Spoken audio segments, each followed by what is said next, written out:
Good morning everybody students. Last class में हम लोगों ने देखे थे प्रेसिडेंट का लेजिस्लेटिव पावर और लेजिस्लेटिव पावर में क्या क्या प्रावधान था। हम लोगों ने 5 से 6 प्रकार के इसको विभाजन करके देखे थे।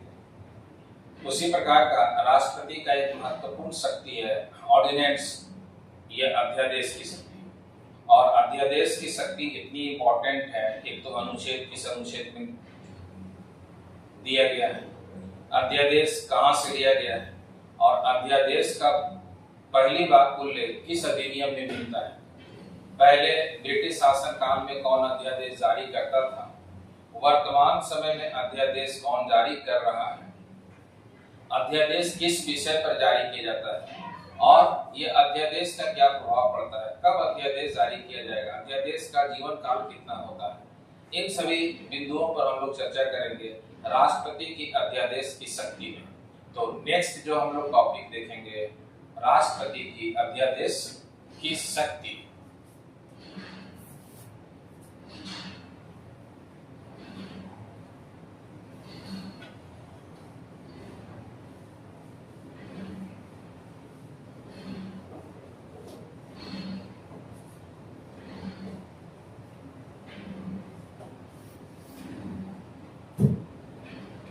राष्ट्रपति की अध्यादेश शक्ति।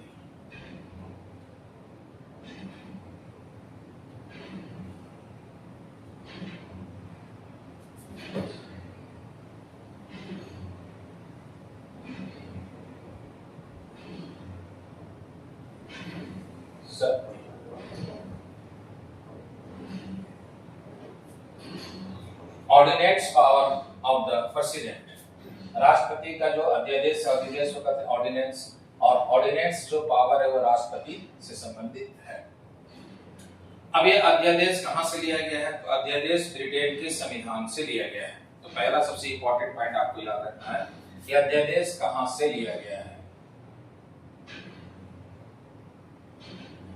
अध्यादेश ब्रिटेन के संविधान से लिया गया है।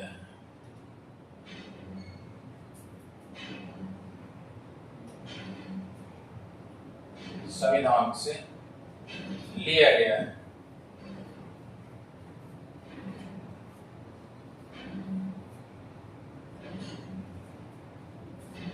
जो सबसे पहले इंपॉर्टेंट पॉइंट है। दूसरा, भारत में पहली बार अध्यादेश का प्रयोग किस अधिनियम में किया गया, तो 1861 के भारत शासन अधिनियम में पहली बार अध्यादेश शब्द का प्रयोग किया गया था।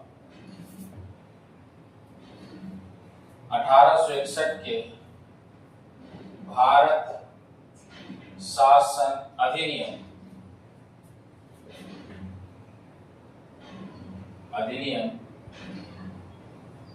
में पहली बार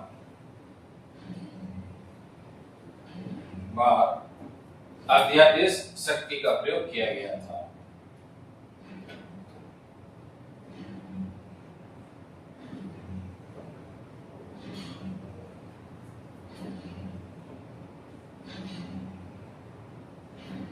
प्रयोग किया गया था।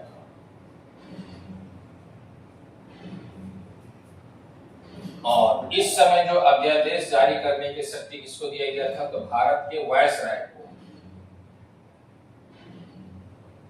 भारत के वायसराय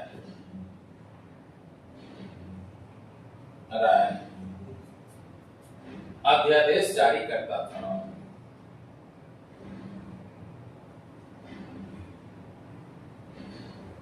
जारी करता था।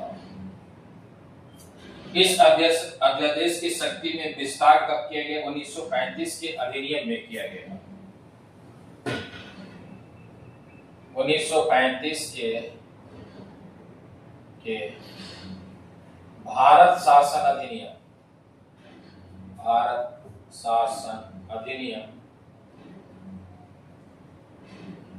में अध्यादेश की शक्ति का विस्तार किया गया था।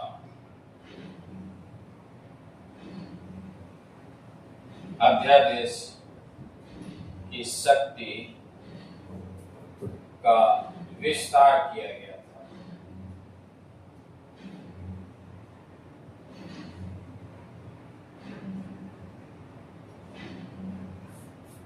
इसमें याद रखिएगा अध्यादेश, अध्यादेश का ये बेसिक चीजें हैं। ऑर्डिनेंस, और ऑर्डिनेंस कहां से लिया गया तो आप याद रखिएगा ब्रिटेन के संविधान से लिया गया है। और अध्यादेश पहली बार किस अधिनियम में पहली बार प्रयोग होगा तो 1861 के भारत शासन अधिनियम में प्रयोग होगा।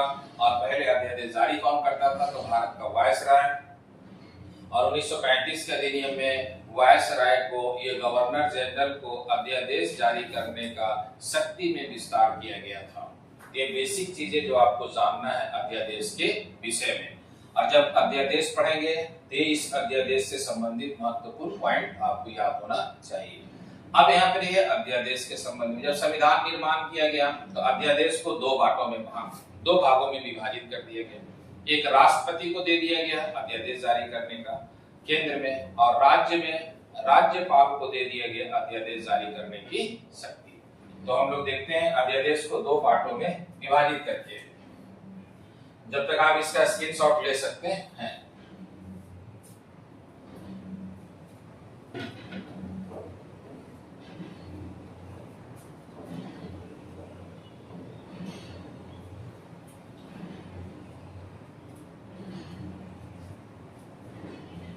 अब इस अध्यादेश को हम लोग दो पार्ट में विभाजन करके देखते हैं।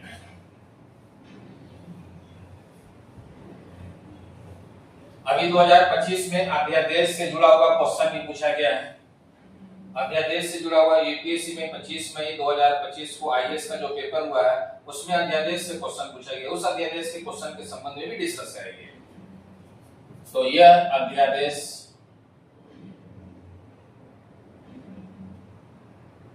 ऑर्डिनेंस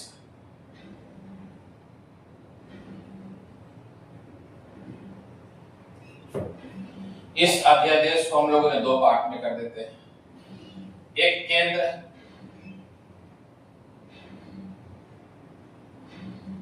दूसरा राज्य।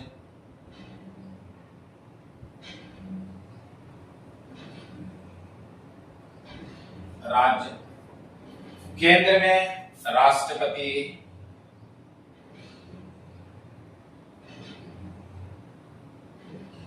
और किस अनुच्छेद के तहत अध्यादेश जारी करता है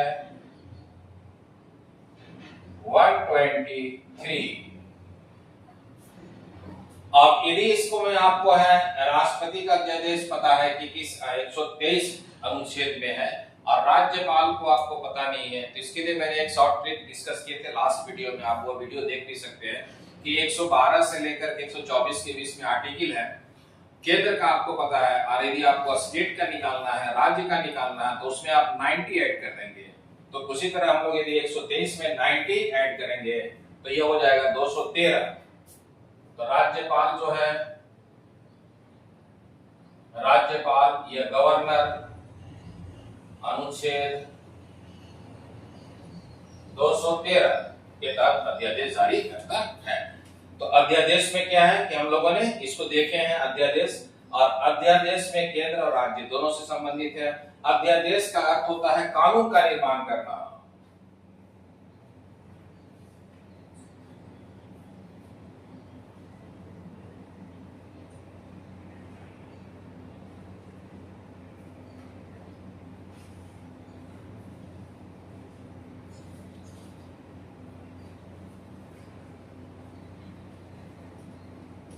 कानून का निर्माण करना, क्योंकि अध्यादेश का अर्थ होता है कानून बनाना, कानून के संबंध में।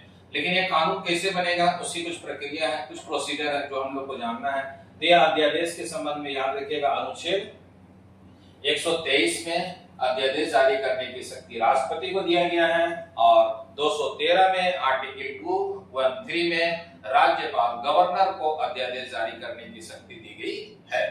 राष्ट्रपति किस विषय पर अध्यादेश जारी करता है तो संघ सूची के किसी विषय पर राष्ट्रपति अध्यादेश जारी करता है, जबकि राज्य सूची के किसी विषय पर अध्यादेश संबंधित राज्य के गवर्नर जारी करता है। जो सबसे इंपॉर्टेंट पॉइंट है, आप इस पॉइंट को यहां नोट कर सकते हैं। संघ सूची के किसी विषय पर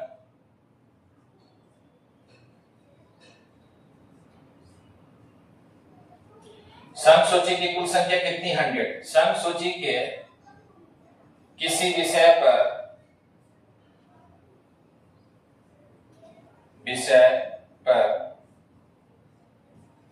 राष्ट्रपति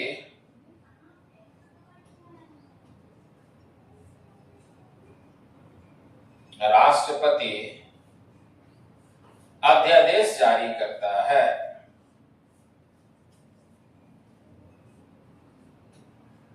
तो संघ सूची के किसी विषय पर अध्यादेश जारी करने की शक्ति किसको दिया गया है? राष्ट्रपति को। सेम कंसेप्ट इसी चीज में हो जाएगा। राज्य के संदर्भ में राज्य सूची के किसी विषय पर राज्य सूची के किसी विषय पर, राज्य सूची टोटल कितनी है? 61। राज्य सूची के किसी विषय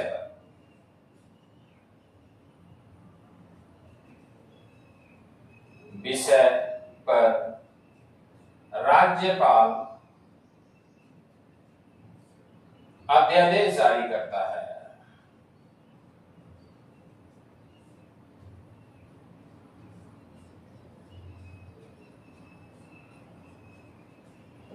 तो ये सामान्य चीजें जो आपको जानना है। अब क्या शर्त है अध्यादेश जारी करने का, उसको हम लोग नेक्स्ट स्टेप में देखते हैं। इसका आप स्क्रीनशॉट ले लीजिए, ये सबसे मूल पॉइंट है।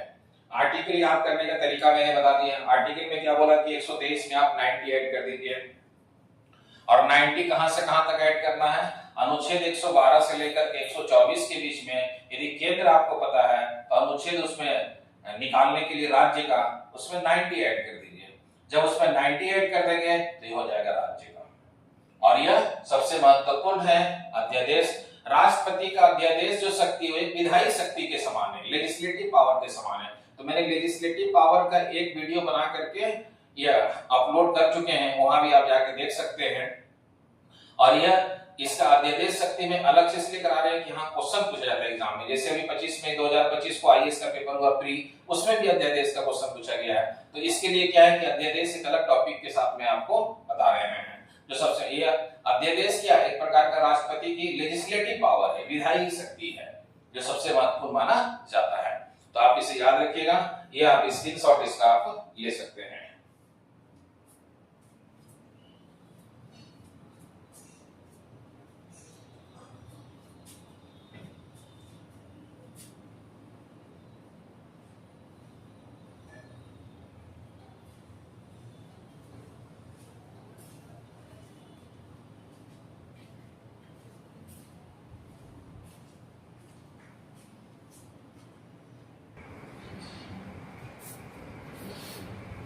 तो अध्यादेश के संबंध में आप प्रोसेस देखते हैं, क्या प्रक्रिया, अध्यादेश कब जारी किया जाता है। अध्यादेश जारी करने के कुछ कंडीशन है, कुछ शर्त है, उस शर्त को ध्यान में रखना है। फिर जब अध्यादेश जारी हो जाएगा तो संसद सत्र जब शुरू होगा तो संसद सत्र शुरू होने के बाद उस अध्यादेश को संसद में पास करने का एक समय सीमा बताया गया है। तो उन सभी बिंदुओं पर हम लोग चर्चा करते हैं नेक्स्ट पॉइंट में।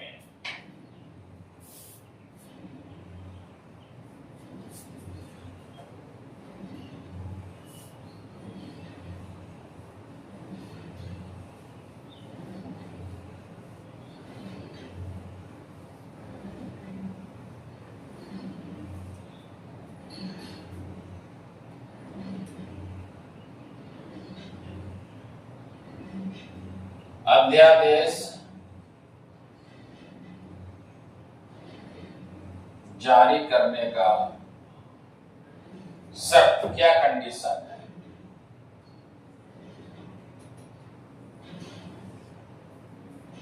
सबसे पहला पॉइंट क्या है कि अध्यादेश जारी कब किया जाएगा? जब संसद सत्र में ना हो और देश में कानून का निर्माण करना बहुत ही जरूरी हो। जब संसद सत्र में ना हो और देश में कानून का निर्माण करना बहुत ही जरूरी हो तो भारत के राष्ट्रपति संघ सूची के किसी विषय पर अध्यादेश जारी करता है। पहला यही सबसे इंपॉर्टेंट पॉइंट है कि संसद सत्र में ना हो और देश में कानून का निर्माण करना बहुत ही जरूरी हो, तब भारत के राष्ट्रपति अध्यादेश जारी करता है संघ सूची के किसी विषय पर। जब संसद सत्र में ना हो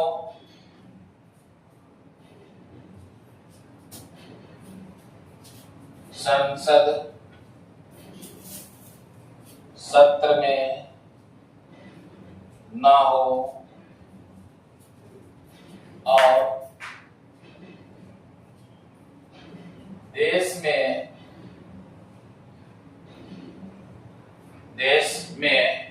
कानून का निर्माण करना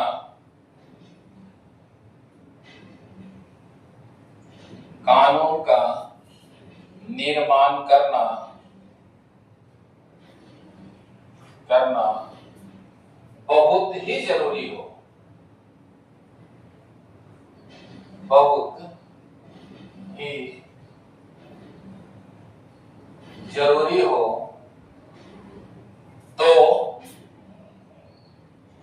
राष्ट्रपति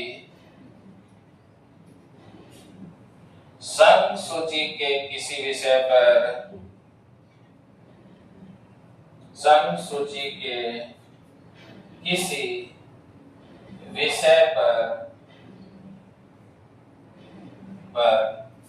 अध्यादेश जारी करता है।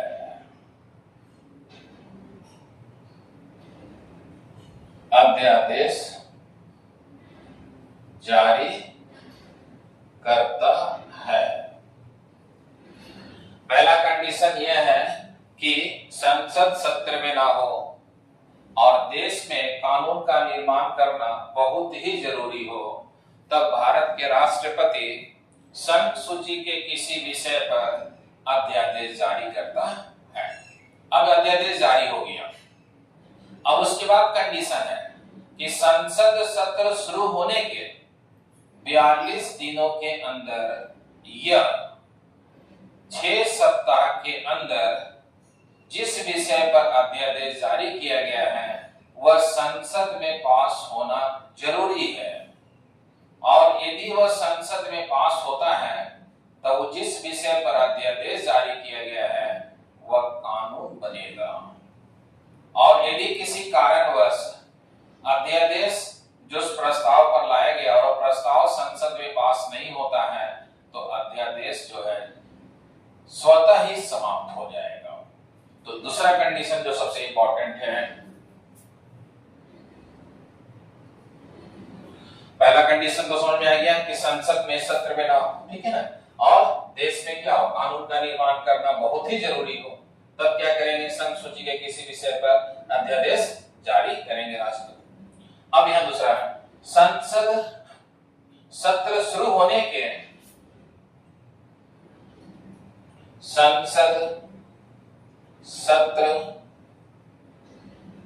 शुरू होने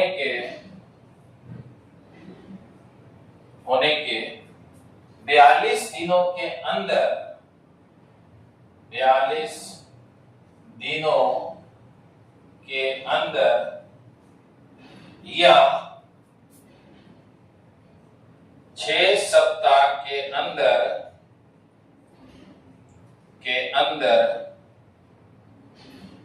प्रस्ताव संसद में पास होता है,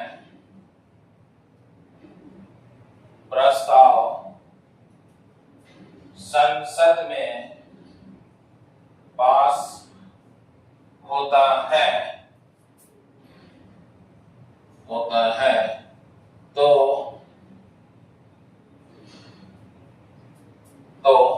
अध्यादेश कानून का निर्माण करेगा, तो अध्यादेश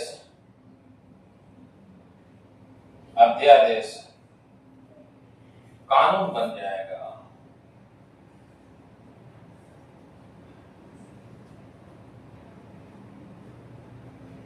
और यदि संसद में प्रस्ताव पास नहीं होता है, संसद में प्रस्ताव पास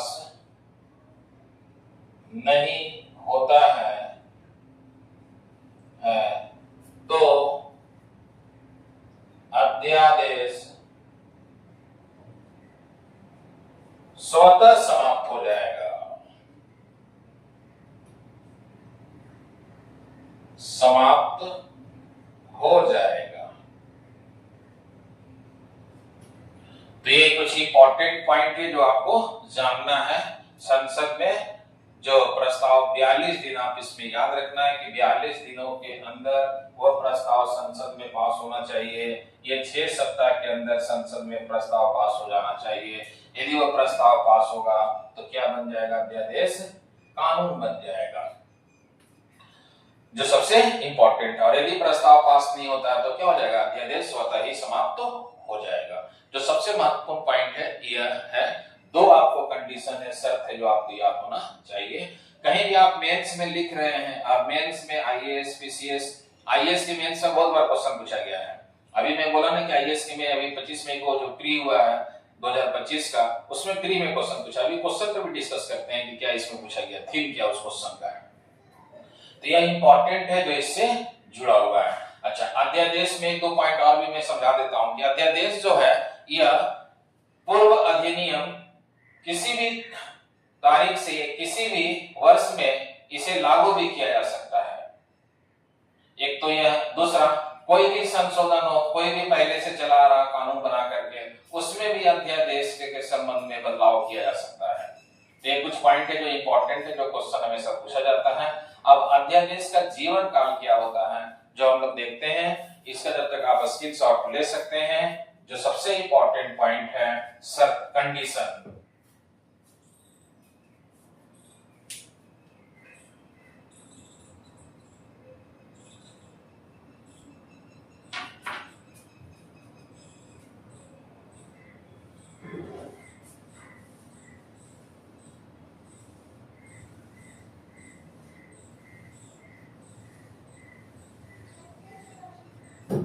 अध्यादेश का जीवन काल जो है,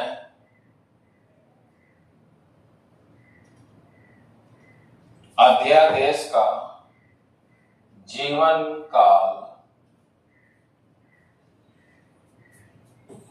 6 मंथ 6 वीक होता है।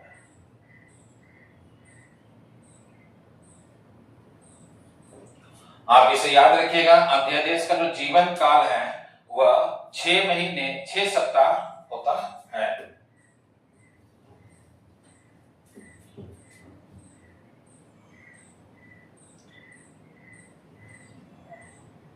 अध्यादेश का जीवन काल,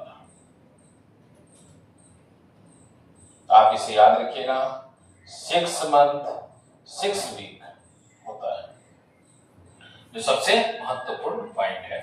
अब इसके अलावा अध्यादेश के संबंध में 1-2 एग्जांपल देख लेते हैं। जैसे जब रामनाथ कोविंद थे तो 5 जून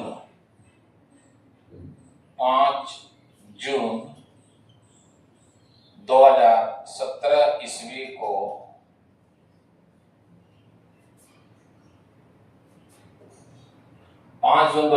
इस समय राष्ट्रपति थे प्रणब मुखर्जी।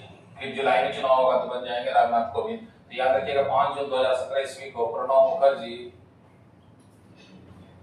मुखर्जी एनपीए पर अध्यादेश जारी किए थे। एनपीए पर अध्यादेश जारी किए थे। यह प्रणब मुखर्जी का अपना अंतिम कार्यकाल चल रहा था। उसी समय प्रणब मुखर्जी राष्ट्रपति थे, उन्होंने अध्यादेश एक जारी किए थे एनपीए पर। एनपीए का मतलब होता है non performance asset. Non performance asset जैसी कहते हैं हिंदी में गैर परिसंपत्ति। फिर एनपीए क्या है कि यह प्रस्ताव संसद में पास हुआ। फिर यह एनपीए जो है प्रस्ताव जो था यह संसद में पास हुआ, और यह प्रस्ताव संसद में पास होने के बाद BBB कानून बना था, जिसे कहते हैं बैंकिंग ब्यूरो बोर्ड। और ये क्यों बनाया गया था? बैंकिंग अधिकारियों की नियुक्ति करने के लिए एक अलग बोर्ड बना दिया गया था, जो सबसे महत्वपूर्ण है।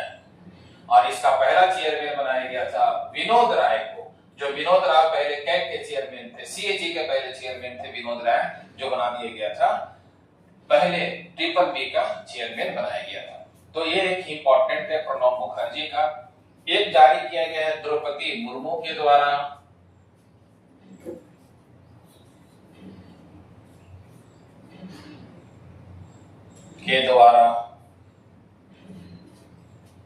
दिल्ली प्रस्ताव पर अध्यादेश।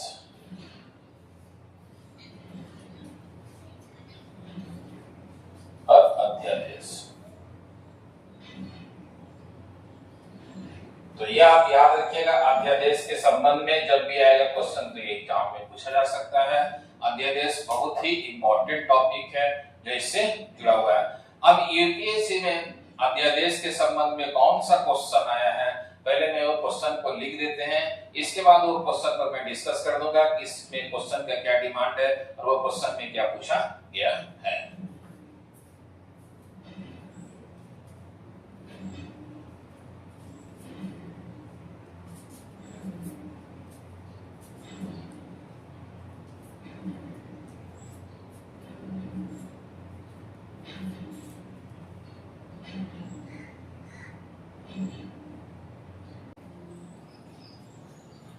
अभी मैंने देखा बोला था कि अध्यादेश के संबंध में क्वेश्चन पूछा गया है। प्री 25 मई 2025 को आईएएस का प्री हुआ था, पॉलिटी से क्वेश्चन पूछा गया अध्यादेश। मैंने अभी अध्यादेश टॉपिक पढ़ा भी रहे थे।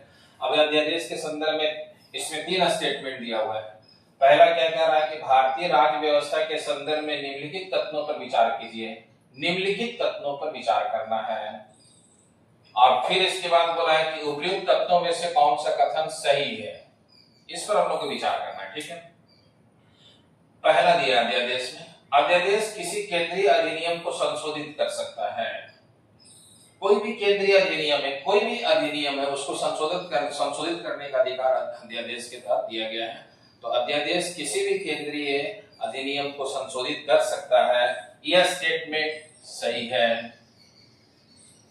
दूसरा स्टेटमेंट दिया है कि अध्यादेश किसी मूल अधिकार को न्यून कर सकता है। मूल अधिकार को न्यून करने की शक्ति नहीं है। यह आपका स्टेटमेंट गलत हो गया। देखिए, मूल अधिकार को अध्यादेश आपको न्यून नहीं कर सकता है, और यदि न्यून करेगा तो सुप्रीम कोर्ट क्या है, किसी भी कानून को गैर संवैधानिक घोषित कर देगा। अनुच्छेद 13 में क्या कहा गया है कि यदि कार्यपालिका किसी भी प्रकार के मौलिक अधिकार का अल्पीकरण करे या मौलिक अधिकार का उल्लंघन करे या हनन करे, तब उसे क्या है, सर्वोच्च न्यायालय उसे गैर संवैधानिक घोषित कर सकता है, जो सबसे इंपॉर्टेंट है। तो दूसरा स्टेटमेंट क्या हो गया, गलत हो गया, पहला स्टेटमेंट सही हो गया। अब दूसरा स्टेटमेंट, आप पता है कि आपका दूसरा स्टेटमेंट कंफर्म आप जान रहे हैं कि गलत है, और पहला स्टेटमेंट आप जान रहे हैं कि सही है। तो पहले ऑप्शन देखते हैं, उसके बाद हम लोग तीसरा स्टेटमेंट को पढ़ते हैं। दूसरा स्टेटमेंट कंफर्म है कि गलत है, मौलिक अधिकार को वो न्यून नहीं कर सकता है, कंफर्म है। अब इसमें 2 है, तो 2 स्टेटमेंट अब पूछ रहा है, सही आपको बताना है स्टेटमेंट। यूपीएससी में सबसे इंपॉर्टेंट है, पहले बारीकी को ध्यान से पढ़िए और उसके बाद आंसर करने की कोशिश कीजिए। अब ये 2 स्टेटमेंट तो मुझे पता है कंफर्म गलत है, तो 2 इसमें रखा हुआ है, तो ए स्टेटमेंट क्या हो गया, गलत हो गया। 2 इसमें भी रखा हुआ है, ये बी का स्टेटमेंट भी गलत हो गया। अब यह डी में भी रखा हुआ 2, यह भी स्टेटमेंट गलत हो गया। इसका मतलब क्या है, इसका आंसर हो जाएगा 1 और 3 हो जाएगा। क्यों? क्योंकि 2 तो 3 में दिया हुआ, तीनों स्टेटमेंट में 2 है और 2 क्या है, गलत है। फिर भी हम लोग तीसरा स्टेटमेंट को पढ़ते हैं। अध्यादेश किसी पिछली तारीख से प्रभावी हो सकता है, यह भी स्टेटमेंट सही है। तो इसका आंसर क्या हो जाएगा, 1 और 3। यह पूछा गया है आईएएस 25 मई को 2025 में हुआ था, प्री में। यह अध्यादेश से संबंधित क्वेश्चन था जो इससे जुड़ा हुआ है। तो मैंने राष्ट्रपति के संबंध में अध्यादेश टॉपिक करवा दी, जो सबसे इंपॉर्टेंट था।